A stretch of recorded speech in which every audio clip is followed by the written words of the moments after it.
tearing out pieces of me to replace the broken pieces of you. Tearing out. Hello, wealthy family, and welcome to today's video, our third video for our 12 Universal Law series. Today, we are talking about the law of correspondence, and you guessed it, this is one of my favorite laws. Listen, just a disclaimer and a spoiler alert. I love all these laws, right? Some of them are more of a favorite than others, but I love them all. So if every single video I say, this is one of my favorites, it is. I'm not lying. They just all mesh in together. They all flow, right? One leads to another. Like tomorrow, we're going to be talking about the law of attraction. And the law of correspondence ties in with the law of attraction, and the law of energy ties in with the law of attraction. So I mean, there's just so many different ways how they all come together, but you can't use one and operate one, utilize one, and perfect one without working on all the others. Like, they all go hand in hand. That's why The Secret wasn't something that was able to give you the full picture. By the way, if you haven't seen The Secret, go see it. I don't know if I mentioned that before, but definitely go see it. Has my mentor in it, Bob Proctor, right? He's passed on now, and that's a story for another day. But Bob Proctor is very near and dear to me. I've worked with him before. I've done some classes with him as a butterfly flies over me. Just so many signs from the universe. Thank you. I appreciate that. That transformation. But anyway, today with the law of correspondence.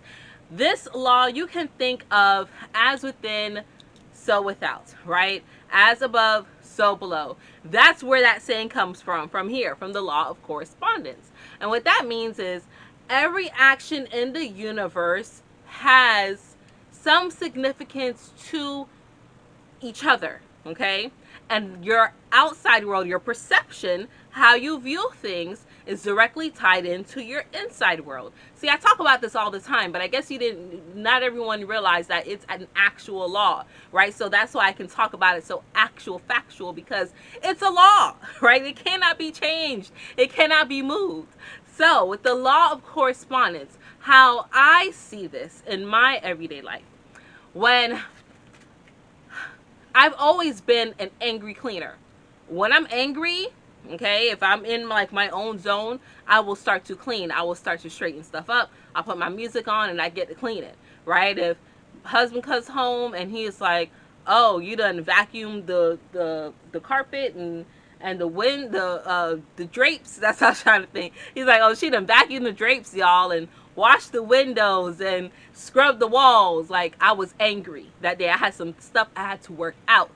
All right. So I was trying to clear up my outside world because my inside world was in turmoil.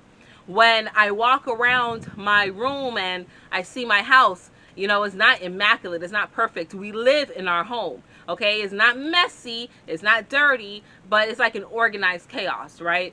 Things have their space, right? They have the place where they belong, but it's not perfect.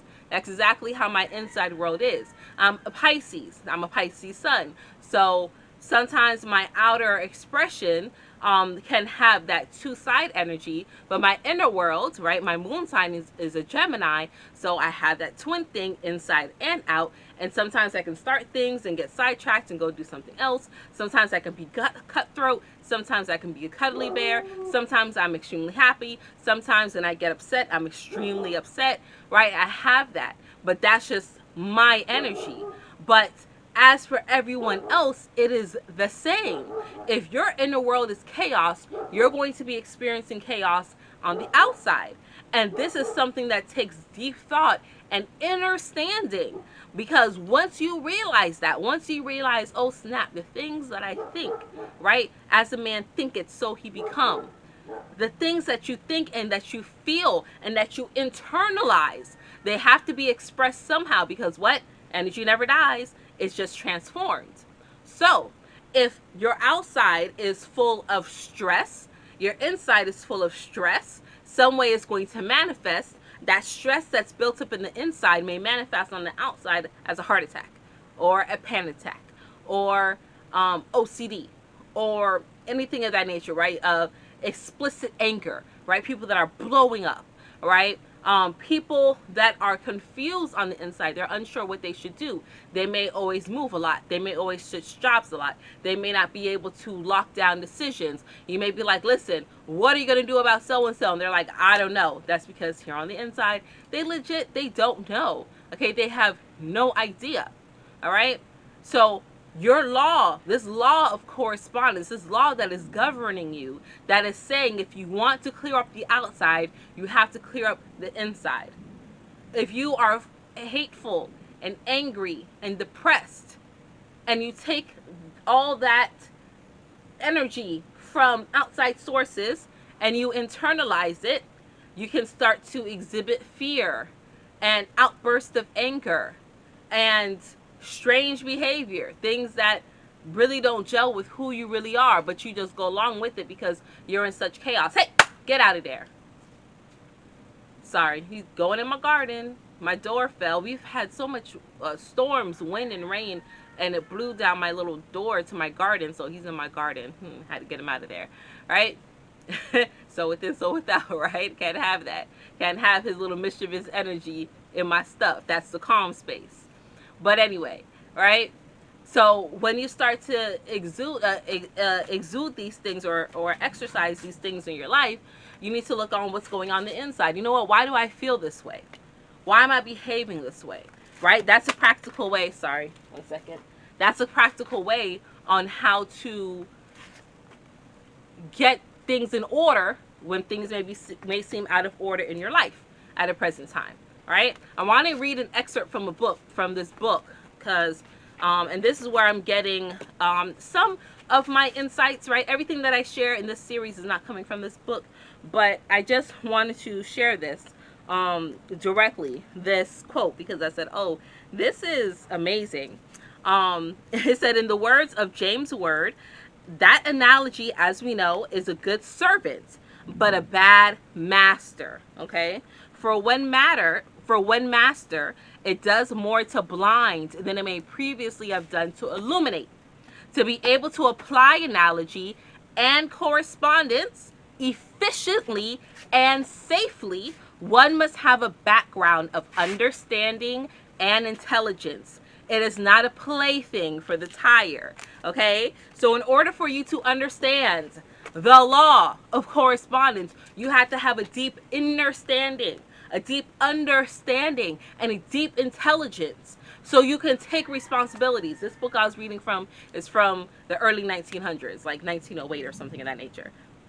Okay, it's called The Kabbalion, okay, by the Three Initiates. And I actually heard about this book a while ago from Kev of Real Nagas. Shout out to him.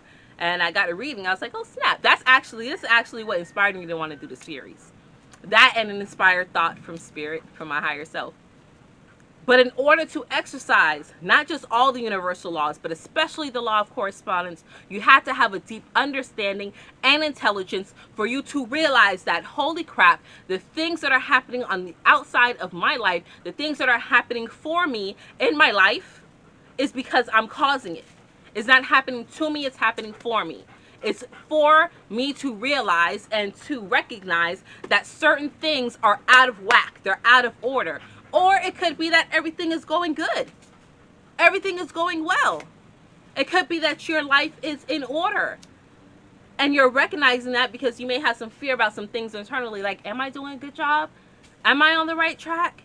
But if things on the outside are going well, then guess what? Your internal world is going good too. Okay?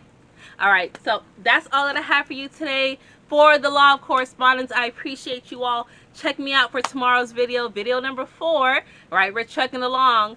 This is a pre-record, so we're gonna see. But no, I'm gonna be good. I'm gonna be accountable. I'm recording in advance because I already know my schedule is gonna be hectic. I have to edit and with the baby, so I've been on it. So I'm on it, y'all. Like your girls getting back. Okay. I love and appreciate you all. Oh, have you bought your ticket to the Lionsgate? I know it's up. I know it's up already on my website because I know I told myself I was going to do it at least 2 weeks in advance. So, have you bought your ticket yet? Time is running out. I know people are purchasing. I know the spaces is filling up. All right, so let's get on it. And until we connect again, I love and appreciate you all. Stay alert, stay aware, and live in love.